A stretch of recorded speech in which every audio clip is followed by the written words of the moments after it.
Okay, so this video is going to be about the idea of visas. There are different kinds of visas you can get here in Korea, and I'm going to go through a few of them. There's actually at least 10 different visas you can get, and some of them are unimportant, and some of them are unimportant at least to foreigners like myself. And some of them are very important. Either you'll have coworkers mainly with these kinds of visas, or you yourself will be getting this kind of visa. There are a lot of different kinds, and they usually have a letter and number designation to go with them. So the first one is the A bracket. So there's A1, A2, and A3. A1s, A2s, and A3s are different kinds. A1 and A2 is official duties and diplomats, as well as A3 is an agreement, so usually going with a foreign minister.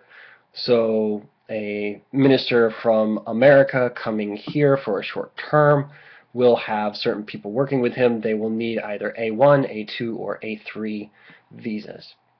C1 is kind of a special one. It only works for temporary news coverage if there's a certain event going on, like such as the Olympics soon, that are supposed to be coming here to Korea. Then reporters from NBC, CBS, ABC, and major news outlets that come here will have a C1 temporary news coverage visa. A C3 visa is only a short-term visit visa. These are usually reserved for people that are doing either advertisement or entertainment. So say Jason Mraz comes to Seoul to perform a concert. He needs a C3 visa. Also, this is someone that is also coming for usually coming for something small. Also, there are C4s, which are also temporary employment. These are also for those, these may be used also for individuals that are doing advertisement and entertainment, as well as different people as well. If you're working in a hotel, sometimes you need to have that done. If you're being transferred, you may need that. If you're a foreign teacher of an English camp, now an English camp is different from an English school. An English camp is usually a short-term period of time, maybe 3 to 4 months, so you usually get paid a lot more, but you're working a lot harder. So it's a particular kind of visa that's only for that kind of employment. They've started asking that individuals with E2s can do them, and also individuals like myself with an F6 can do that. I'll explain that in a second. The funny part about a C4 also is that they really like, apparently, people that are working in certain electronic business to participate with that visa. People working in IT, people working in e-business or biotech or nanotechnology are all being asked to have a C4 temporary employment. Usually they come here for a short term to help with some sort of building project or some sort of scientific project, and then they leave to go back to their countries. After A's and C's, we get into the D's. The D's are based on whatever you're doing. D1 is a cultural arts visa, so you'll be coming to speak or to present something about your culture, if you're from a different culture, to individuals who are here in Korea. So this is usually a temporary situation, so it's something where you'll just come and you'll stay and you'll go back. D2s are study abroads, so these are your international students. They're either from a lot of European countries, other Asian countries, as well as America, and they are coming here. So if you're seeking higher level education, if you want a bachelor's, master's, or doctor's degree, and also those who are engaging in a certain specific study program are asked to have a D2 study abroad visa. It's not sure if these are one-time entrance and one-time leave and you have to work on something. I'm not really sure about that. D4 is usually general training, but it's usually specifically requested that they go to a school, or it usually happens that they go to a school here in Korea to learn Korean language. So they might go to a university program specifically to learn the Korean language, how to read it, how to write it, how to speak it, up until a certain level, and so they have a D4 general training visa. A D5 visa is a journalism visa. Now this is different from the before mentioned temporary news coverage. A journalism visa here will allow you to work for a paper here, so you are the sole correspondent for the LA Times or for the New York Times. That person will be staying here probably continuously, and so they need to have a D5 journalism visa. A D6 is a religious affairs visa. So this is something particular. You're coming here to either speak and become a part of a church. So you are part of a church management or a part of a church staff here. And so you will have a D6 visa. A D7 visa is an intra-company transfer, usually of a supervisory, so a manager or a higher up individual in a company will come to Korea, and so this will be your kind of visa that you'll have to get.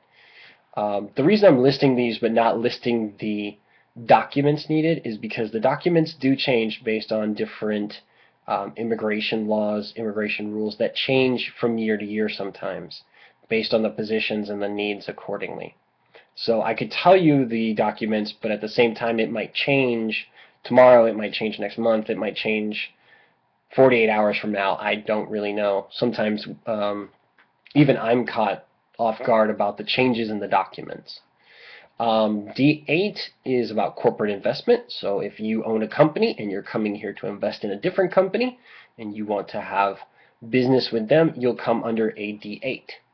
A D9 is a trade management, so usually you are looking to trade with a certain company or a certain country, so you would come here under that visa. After the A's, the C's, and the D's, we start to get into the E's. The E's are very small. There's E1, E2, and E7. E1 is a professor, so if you teach at a university, you'll have an E1 visa. An E2 visa was what I originally came here on, and what you'll probably notice a lot of foreigners have. You need to be employed, preferably full-time, and usually the job place, your school, your private academy, will be fronting the fee for your visa as well as endorsing you and supporting you for your visa. It says here foreign language director, but it's not a director, it's a foreign language teacher. If you wind up in the talk program or the EPIC program, so these are the public school programs or internship/fellowship programs, you'll get certain documents from them that you have to submit to the Seoul national government about your being there. And then the E7 is a special occupation. So this is a certain kind of employment that you just can't do, that no one can do any other way, but you have a certain set of skills that you need to provide to the government or to a company, and so they will give you an E7 special occupation visa. F1 is about family visitation. So these are adopted overseas Koreans. These are different people who are household servants. These are spouses and children of people with the F2 visa status. I'll talk about that in a second. And also foreign national students who attend elementary, middle, or high school. So these are younger students. They are not of age to be on their own. The F2 is a kind of in-between visa. It's a permanent residency visa. Usually most people that are foreigners come here under the E2 visas, and there are two ways that we can change our visa. If we gain enough Korean language ability to be able to do a certain test or to provide a certain score in some fashion, either through a government program for Korean or by going to a private academy for Korean and then submitting the TOPIK test.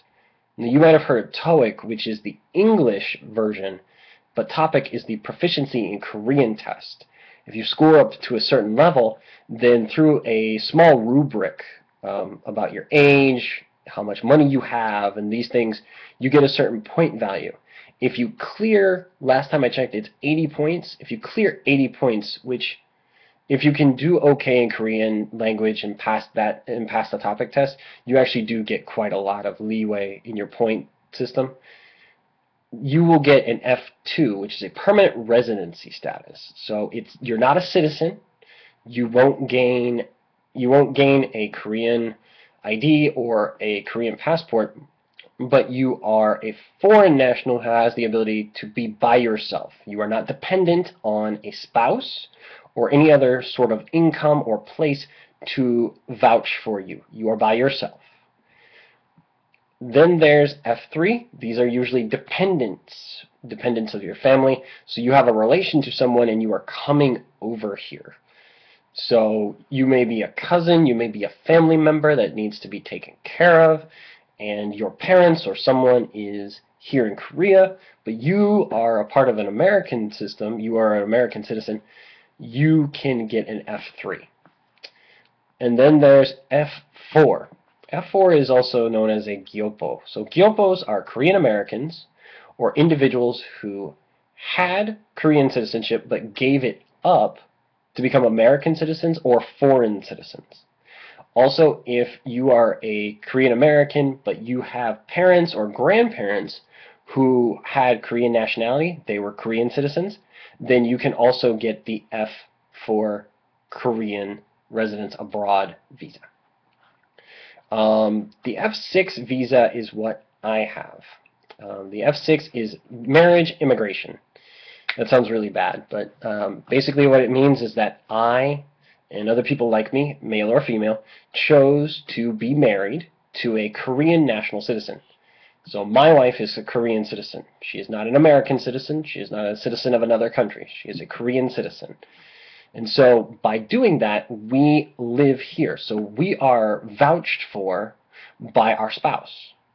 So the spouse has to show a certain amount of earnings. The spouse has to show that there's a valid location of residence. So like I have my apartment that you can see behind me. So that's my residence. So she's vouching for me. She's providing these things, which in reality is and is not correct, but still. According to records and documents, she's supporting me. And then there's G1. G1 is miscellaneous, so anything that doesn't fall into the previous categories of A, C, D, E, and F will be given a miscellaneous visa. Usually there's probably a lot of documents that have to go to show why it's something that doesn't fall into the other visas, and it's probably a lot of vouching that has to happen from the parties that are here. Most times in hagwons as well as companies and other places, you'll run into, at least my experience, I've run into a lot of E2s because I was an E2 when I got here for the first 2 years. And then you will come and find F4s. Actually, a lot of Korean nationals or former Korean or Korean Americans or people with families, who are Korean nationals or were Korean nationals and became American citizens or foreign citizens, they'll come here to work because some of the hagwons want more Korean American or Korean seeming teachers. This is no strike against them. It's just a part of the workflow. There are sometimes where it just benefits to have someone who can speak both languages fluently as well as to translate, but also a lot of those you will find in companies.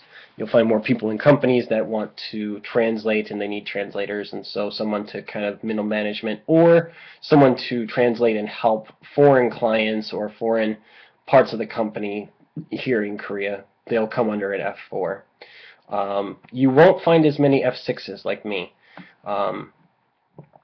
We do exist, but we're getting more and more rare. This is a really big risk, and it's a really big opportunity and a really big chance. With my F6 visa, I'm able to do more than just teaching, but at the same time, I am limited in the amount of things I can do because I don't have a proven Korean language ability.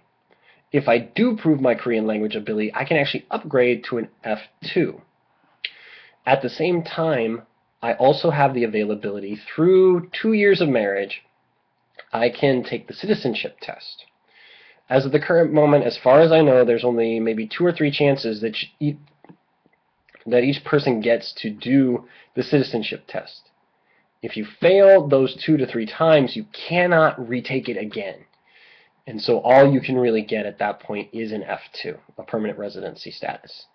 Are these visas revoked? There are ways to get them revoked if you mess up. Of course, you make crimes, you do problems. Those things get revoked. At the same time, it's unlikely that most people will do that. Most people want to try and upgrade to an F2 because that allows you to be by yourself just in case anything does happen. Your spouse divorces you, that person dies, you may get your visa status redone. But if you have an F2, those things can happen, but that doesn't limit you, and that doesn't stop you from working at certain jobs if you already have one in a company, or from moving about and doing the things that you wish to do. Most of the visas, E2s, especially from America, and I think they're starting to open up more to different countries, as well as F6 and F2s are all multiple entry visas. So you can go on multiple vacations as much or as little as you want. That's about it in regards to visas. I wanted to make this really short video because you might run into a lot of people talking about it. I realize that it's about 15 minutes long, but I wanted to explain the whole visa situation because you might hear me talk about that in the future or hear other people talk about that in whatever they are doing, whether you hear about it from someone else or not. So have a great day, and I will see you later. Bye-bye.